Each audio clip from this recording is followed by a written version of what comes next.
I went on to Instagram and asked, like, hey, do any of you have questions about homeschooling?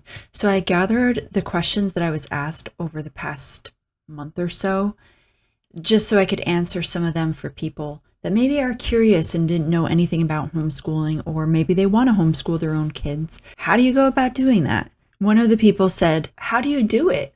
Plan lessons? I have so many questions. If you want to homeschool, you have to first check out the laws in either your country or your state. There is a website for those who live in the United States that we could go to called HSLDA. But I'll put a link down below so you guys could go there, but it shows each state's laws. So you could see there are red states, yellow states, and green states. I live in a green state. The red states, usually you have to contact the school, just the school system in general, find out what they require. You have to tell them that you are sending your kids to school. You have to possibly send in all of your curriculum to them. You have to put in your lessons, everything that you do. They have to do the state tests that are required of them. There are so many different things that they have to do if you are in a red state. If you're in a yellow state, usually what this means, according to one of my friends that lives in a yellow state, she says that she just gets a call every once in a while from a person asking what her plans are, what she's been teaching, and just like a follow-up to make sure everything's going well. I think she may have had to have sent in information or some of her curriculum, but not much. It just depends per state. You might have to send things in, you might not. I live in a green state. You don't have to report a thing. You don't have to do any of the state tests. You don't have to go by any school system saying, hey, I'm teaching. You don't have to do any of that. And I know that blows people's minds. Like, what in the world? That's horrible. How could that be? What if people are taking advantage of their kids?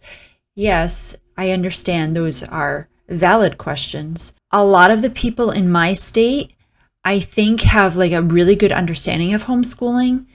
So we literally have a lot of state colleges that will let these homeschool kids go to their college during their high school years to get college credits. I just feel like my state really appreciates homeschooling, and they go like, oh man, I wish I could homeschool my kids. I feel like I get more of that than I get people going like, oh, how could you do that? There are some people who said, oh, shouldn't you have a college degree? Shouldn't you have like a teacher's degree? I think you should do that. If you look at the history of schooling in general, you will find that used to, like long ago, it was just learning skills over time from your parents, from your family.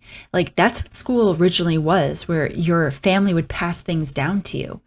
And it's that simple. But people, really the school system is pretty new. And yes, there were things like philosophers, and there were schools for monks, and there were schools that were built over time, hundreds of years ago.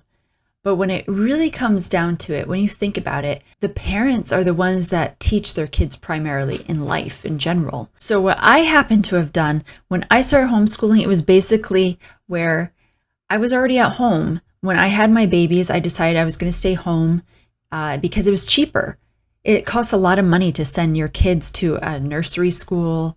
And so I was like, well, I'm home. And then when they were 3, I was like, you know what? Let me try to teach my kids how to read and let me give them some sort of lesson. So that's where it all started. I found a curriculum. I actually have known so many homeschool families over time. 3 of my best friends were homeschooled. So it was like very easy for me to find information on homeschooling. I just had to ask people, honestly, and then they would point me in the right direction. But not everyone has that. So that's why we have YouTube videos to help people that maybe don't know anyone that homeschools. But I was really blessed to know loads of families that did. And I was amazed by some of the kids and how smart they were. And so it really set something in me to go, I think I could do it. And I never thought I would say that. When it came down to me becoming a parent, I never thought I would homeschool. And now I love it. Every homeschooling family is going to be different. Every mom is different. Every teacher is different. Plan lessons. This was the question that was asked, right? So I actually don't like to plan lessons. I do slightly. There are people that make homeschool planners, and you could have each child will be written down what it is that their subject is, what you're going to teach that week, that day, and you could put it all in. For me, that was chaos for my mind. I like to think things out and write things down, which is really interesting that I don't have a planner. So when I started out, I did have a planner and I went by the plan. It was all written out for me for the one child I had for pre-K, for 4-year-olds. And I went by that plan. Okay, today we're going to go through this. The whole curriculum kit was sent to me. So it had every subject that I needed. It had all the little crafts ideas that I had to do, and I just had to get the different things for it. So that they send you things. For instance, when I was teaching my kids how to read, I got a reading curriculum, and it was with little readers that were included and a book for me to explain things. But over time, you don't want to just be reading from a book to your kids.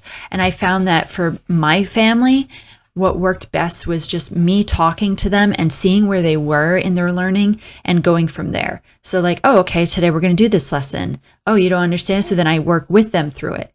And it was more like I went through workbooks with them and I would teach them. But reading, I loved. That was my favorite part of homeschooling, was teaching them how to read. I cannot wait to teach my baby how to read. It will be so much fun. If you look, I have another video where you could hear one of my kids reading. And he's little. He's sounding everything out. The way he sounds it out, you'll be like, how does he know how to do that? It's because I taught him little by little how to go through and know how to read words.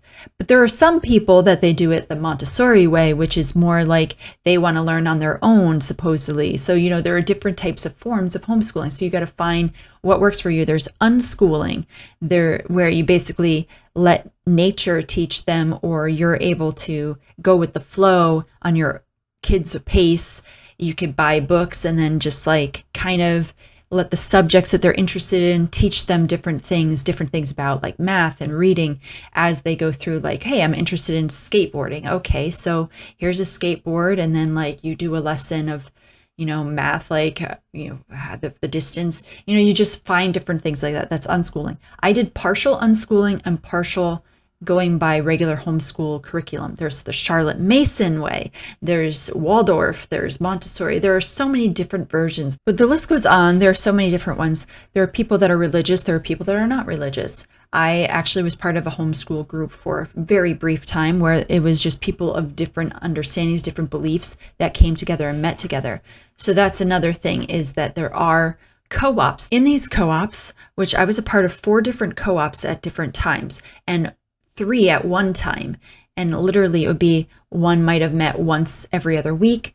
I taught PE class and I read to little kids. The mothers each taught a subject. So one taught science class. They had science experiments. One had cooking class. There were different classes that each of the moms excelled in that they were able to teach. In another co-op that we went to, they had music programs. So my kids, they took violin lessons and choir, and you could take piano lessons, guitar lessons, drum lessons. It was just really neat. I really loved this co-op, and we met once a week. So they would have a whole schedule. In that, you also had to teach something. I was more of an assistant for that, but then I started teaching art classes to the older kids, and that was really great. I loved teaching art.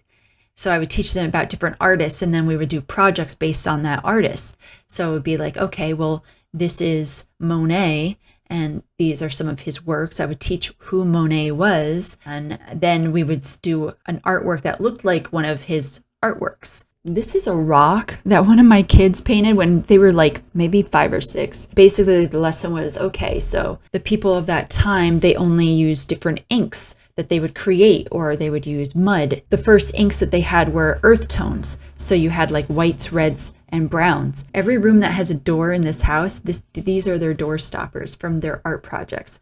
And this one is probably the most basic one. I have better ones in other rooms. But this was because they were so young when they did this one. This is like the only thing I kept because we use it.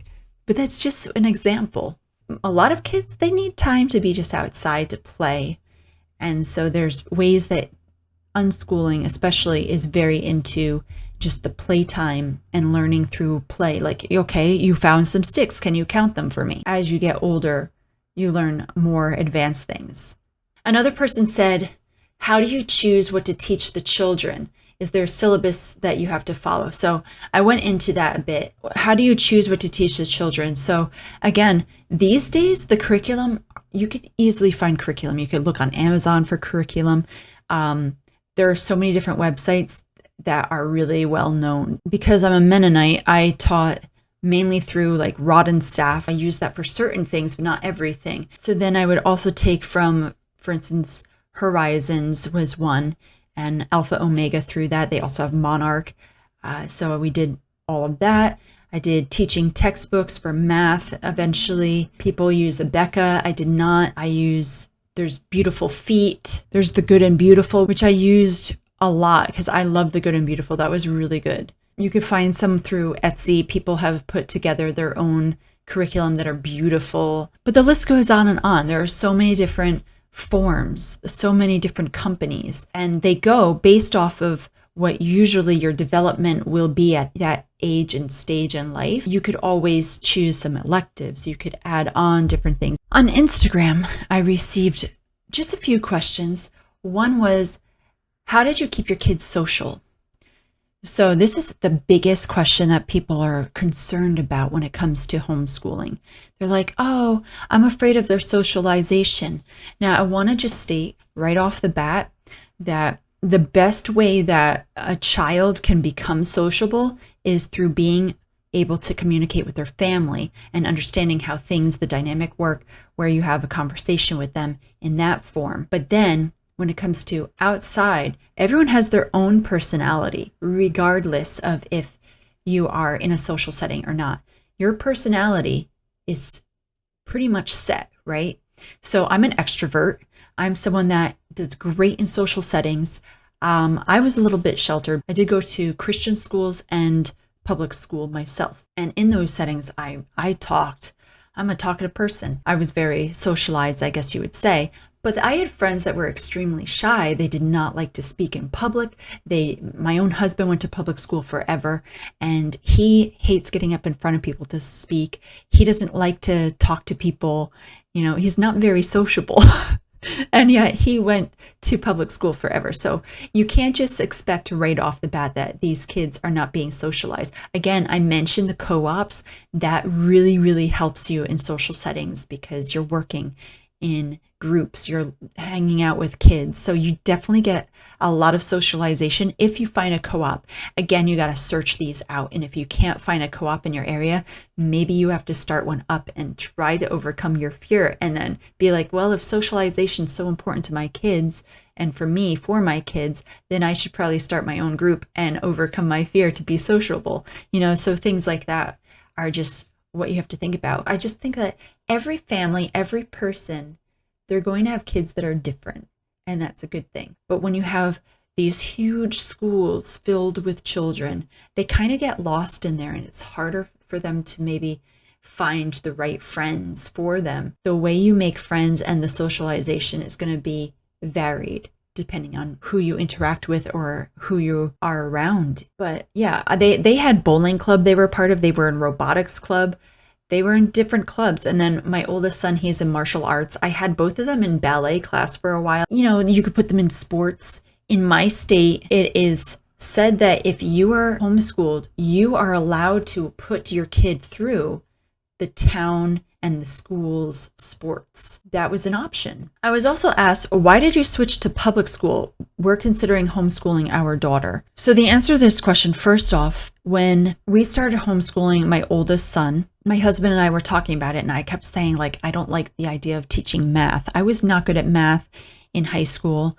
I did graduate high school with straight A's. I really struggled in math all throughout high school and parts of middle school, like 6th grade. And so I was really scared, what if I'm not qualified enough? But again, I found curriculum and even online curriculum that taught them, and they really are so good. So last year, both of them had A's and B's when they finished their grades. So the one that finished 10th grade last year in public school, he had all A's and maybe 2 B's, maybe 3 B's, while the one that graduated 8th grade, he had all A's and 1 B, and his B was in math. I was just well, I guess I taught them something really well if they're doing that well in school. I must have started them off on the right path, you know? So we switched to public school because I always stated with my husband, I would only homeschool through 8th grade. And then with high school, I thought it would be good for them to be able to have better elective choices or maybe get involved with more things that I don't feel like I could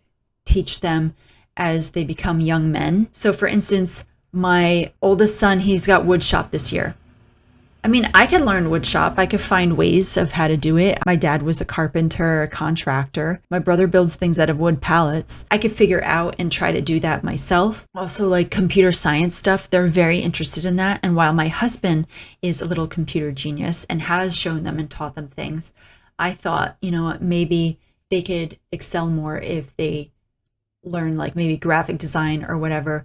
So it became a little bit of trying to weigh the pros and cons. Like, okay, can I find them a group that they can learn this? Yes, I could do that. Could I find an online course for them to do this? Yes, I could do that. Again, it's what am I willing to do or put the time in to do? If I'm going to be brutally honest with this question, the reason why I switched them to public school so soon, because my younger son was in 7th grade and the other one was in 9th grade. The reason why is because financially we were really struggling, because after COVID, my husband, his job situation changed twice or 3 times. He got a huge pay cut and it was really, really bad. And so I had to get work. So I went to a job. I have a video about why I left my job after a year and 9 months. Basically, his job, he went back to one of his other jobs and they gave him better position, better pay. And so now we're fine. But at the time, we were really struggling and we had been down that road before and I didn't want to go down that. So I said, I guess I have to get a job. So therefore I had to put my kids to public school because I was trying to find out if I could maybe at least teach the one homeschool while I worked full time, but it just was not functioning well and I couldn't do it. So I said, okay, I'm going to put him in because I couldn't figure out a way to do it. So really, that is the real reason why I had to put them into public school. This year, I even asked them, like, do you want to be homeschooled again? And they say how I was their favorite teacher and am their favorite teacher. And just yesterday, they were telling me about their new classes and their new teachers. And they're like, like some of these teachers, I don't know. And they like miss me. But when it comes down to it, they are really enjoying their classes. I told them, you know, if you want to go back, let me know because I could homeschool you again because I'm home now with the infant that we have, but it might be a little bit harder, but we can make it function. So if you were considering homeschooling your daughter, I think that's where you have to talk to her about what she thinks, what she wants to learn. And then the last question that I received, and then this video will be done. I'm sure this video is really long already. If you have more questions, feel free to ask them and I'll do another video. What's the course you learn versus public school and what motivates people to opt for homeschooling? The course, basically, you could do the same sort of course. So for instance, in public school, I remember all the things that I learned. Even in elementary school, I remember the books that we read, the things the teachers taught, the classes I was in. With all of them, they went through books, right? Social studies, I remember the social studies book that we had. I remember we each read sections and then we would answer the questions on it. And the teacher had the teacher's guide. So basically, what teachers have for resources to teach a classroom, homeschool moms also can find such resources. When I was in 2nd grade, we read The Sign of the Beaver. Yeah, if I wanted to, I could do a curriculum based off of Sign of the Beaver. So I literally can be like, okay, so let's read a chapter together and have them read out loud to me. And maybe we'll alternate. I could form my own questions or even find guides about the book. Like what are some chapter by chapter guides? And then I could do an activity. Maybe they have a project I can make them do. Like, can you please? I remember I had to draw a scene from one of the chapters in 2nd grade. And so I could do the same thing with them. All right, let's do a math course based off of Sign of the Beaver. So this is what a lot of people do on their own. You could either go through a curriculum or you could form your own. So my favorite thing was to form my own history lessons. And what I did was I would go to the library. I would find books that were picture books based off of a culture.